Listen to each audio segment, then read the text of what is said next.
Salutations! Ça fait maintenant plusieurs mois que j'utilise l'iPhone XS Max en tant que téléphone principal, depuis sa sortie le 21 septembre en fait. Et oui, il a 6 mois, et il se passe quand même beaucoup de choses en 6 mois dans l'univers du smartphone. Perso, je trouve que le plus grand modèle des iPhones est vraiment excellent, il répond vraiment à ce que je cherche, mais il y a quand même quelques petits trucs qui manquent dessus.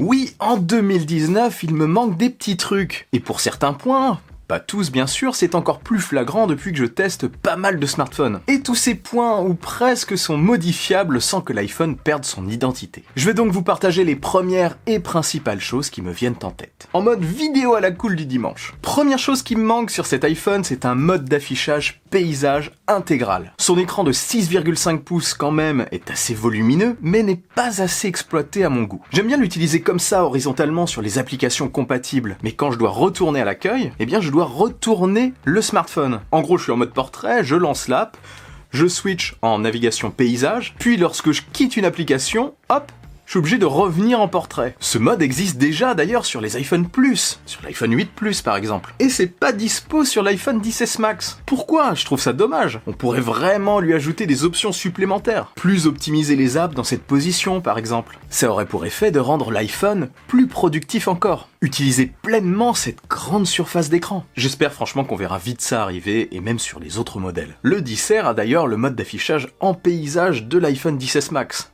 Toujours dans la navigation, quelque chose qui me manque sur l'iPhone XS Max encore une fois, et que j'ai beaucoup utilisé sur certains smartphones Android, notamment les plus grands, c'est le split screen. Le fait de pouvoir couper son écran en deux et d'afficher deux applications côte à côte, ou l'une au-dessus de l'autre en mode portrait. J'aimerais franchement voir ça arriver au moins sur le modèle Max, parce que l'écran le permet carrément. C'est une fonctionnalité que j'utilise beaucoup sur l'iPad, et j'avoue la chercher sur l'iPhone. Il y a vraiment beaucoup de situations où j'aurais aimé afficher des notes et un mail par exemple. Et en intégrant cette fonctionnalité, ce qui serait vraiment top aussi, ça serait d'intégrer le glisser-déposer qu'on retrouve sur l'iPad. Je l'utilise tout le temps pour par exemple glisser des photos dans une note ou glisser un lien dans une note, un tweet, voire même tout simplement un bout de texte. On sélectionne, on glisse, hop. C'est super pratique. Et du coup, un split screen sur l'iPhone et le glisser-déposer, ça ferait des merveilles. Alors j'attends ça sur l'iPhone XS Max. Autre chose qui me manque, c'est plus matériel, c'est quelque chose qui devrait être fourni de base avec l'iPhone, c'est un chargeur rapide,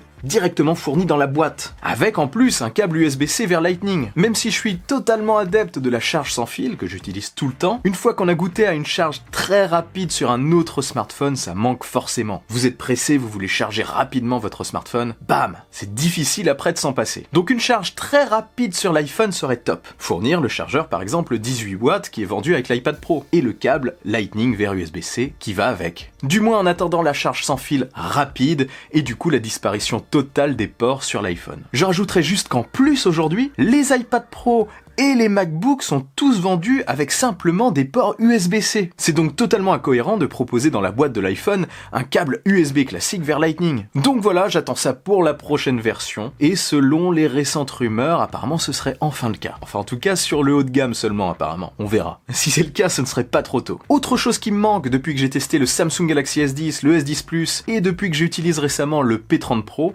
c'est la recharge sans fil inversé. Petit détail et totalement gadget pour certains, perso ça m'a dépanné quand j'avais le S10 Plus. Ça m'a permis de donner un petit coup de jus à mes AirPods, et même parfois à l'iPhone. Quand on a sur soi deux téléphones compatibles avec la recharge sans fil, je pense notamment à ceux qui ont un téléphone pro et un téléphone personnel, ça peut quand même être super pratique. Oui, après le but c'est pas de transformer votre smartphone en batterie externe sans fil de luxe, c'est simplement de dépanner. Donc j'espère vraiment que le prochain iPhone le proposera, parce que je commence à m'y habituer. Et ça me manque sur le XS Max. Mais bon, avec l'arrivée du boîtier de recharge sans fil sur les AirPods de 2019 et l'annulation de AirPower, il va falloir que les gens puissent se mettre quelque chose sous la dent, juste sous cette dent-là.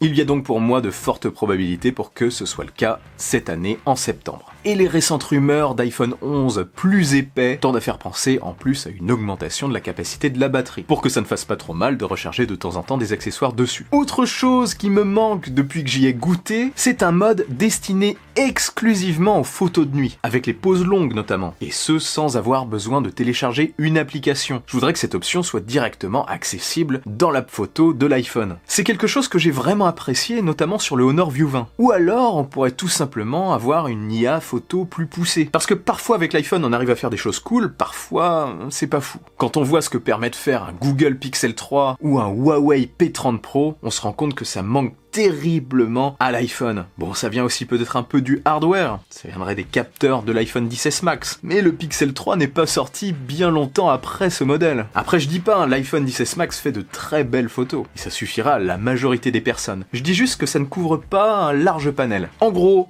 il faut qu'il taffe sur l'IA photo. Des super photos de nuit, ça serait vraiment top. Parce que là, c'est trop aléatoire pour moi. Et pour finir, un dernier point qui me chagrine, c'est Siri. J'aimerais vraiment une version de Siri au niveau de Google Assistant. Enfin, presque. Ça me paraît compliqué, oui, mais clairement, aujourd'hui, l'assistant d'Apple n'est pas au niveau de celui de Google. Oui, si vous cherchez des infos classiques, des calculs, ou que vous voulez juste mettre un minuteur, pas de souci. Mais si vous cherchez des infos plus précises, et que vous voulez avoir un vrai lien entre vos différentes questions, Google Assistant est clairement plus efficace. Et ça me fait penser à un autre petit truc qui manque, et qui est aussi lié à l'IA, c'est Google Lens. Oui, c'est dispo dans l'app Google d'iOS, et d'ailleurs il m'arrive assez fréquemment de reconnaître des objets, ou même des plantes, c'est très efficace pour ça, mais ça manque à iOS directement dans l'app photo. J'avais testé ça sur le OnePlus 6, c'était vraiment très pratique. C'était plus pratique en tout cas. Bon, à moins qu'Apple développe sa propre solution, ce qui me paraît quand même assez compliqué parce que c'est quand même développé sur la base de données de Google, c'est pour ça que Lens est très efficace, je pense qu'on ne devrait pas voir du tout arriver ça sur iOS, directement dans l'app photo en tout cas. Dommage parce que c'est très pratique. Bon après c'est vrai que je continuerai d'ouvrir Google et d'avoir accès à Lens, tout simplement. Mais c'était un petit détail cool sur le OnePlus 6. Et pour revenir à l'assistant, même si on a eu de bonnes améliorations au niveau de Siri cette année, je le trouve beaucoup plus naturel, j'attends quand même plus de fiabilité. Et il le faut. Mais vu leurs derniers investissements et leurs dernières embauches dans le secteur de l'IA, ils ont débauché pas mal de monde d'ailleurs, dont certains chez Google, ça devrait quand même progressivement bouger. En tout cas c'est indispensable pour leur enceinte intelligente, le HomePod. Bref, il est fort probable qu'iOS 13 et l'iPhone 11 en septembre apportent bon nombre de ces modifications.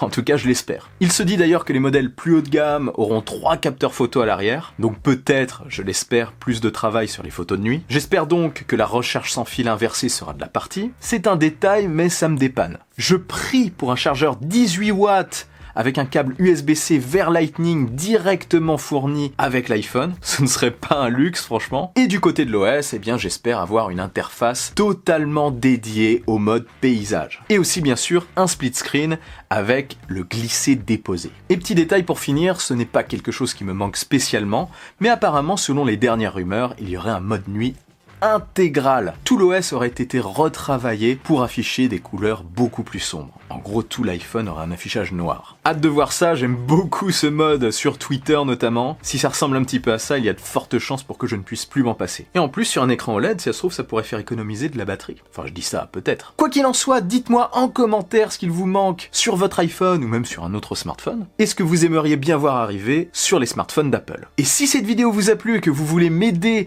partagez-la sans oublier le bon pouce en l'air qui claque. Pour ne rien louper, abonnez-vous à ma chaîne et activez la petite cloche des notifications. On se retrouve très vite pour une nouvelle vidéo. Vive la technologie, vive le futur. Allez, salut!